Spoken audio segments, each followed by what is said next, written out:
Dear students, welcome you once again to my daily grammar class. দেখো আজ একটা গুরুত্বপূর্ণ বিষয় নিয়ে তোমাদের কাছে হাজির হয়েছি। সেটি হলো এসএ এমই সেম এবং এসএইচএ এমই সেম এই দুটি শব্দের মধ্যে পার্থক্য কি? দেখো উচ্চারণগত দিক দিয়ে তো তারা প্রায় একই, কিন্তু অর্থগত দিক দিয়ে তাদের মধ্যে যথেষ্ট পার্থক্য আছে।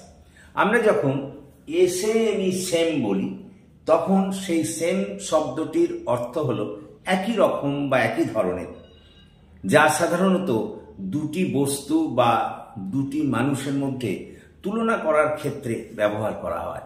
সেম শব্দটির প্রতিশব্দ অ্যালাইক বলতে পারি, একই রকম। এটি সাধারণত অ্যাডজেক্টিভ হিসেবে ব্যবহৃত হয়। যেমন মনে করো আমি উদাহরণ দিয়েছি, I wanted the same food as I had eaten in the grand hotel. আমি ওই একই রকমের খাবার চাই যে খাবারটা আমি গ্র্যান্ড হোটেলে খেয়েছিলাম। আবার দেখো এসএইচএম সেম, এই সেম কথাটির অর্থ হলো লজ্জা। এটি সাধারণত নাউন হিসেবে ব্যবহৃত হয়। যেমন মনে করো he felt same for his own action.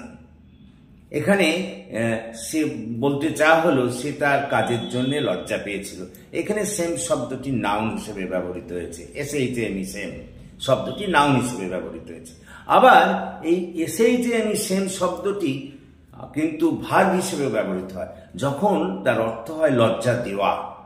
যেমন মনে করো আমি লিখেছি হিজ অ্যাকশন সেমড হিজ ফ্যামিলি। তার কাজকর্ম তার বাড়িকে লজ্জা দিয়েছিল। সুতরাং আশা করি বুঝতে পেরেছ এসএএমই সেম এবং এসএইচএমই সেমের মধ্যে পার্থক্য। এরপর থেকে আর তোমাদের এ ব্যাপারে হয়তো কোনো ভুল হবে না। So thank you for watching and listening. So please comment, share and subscribe to my channel.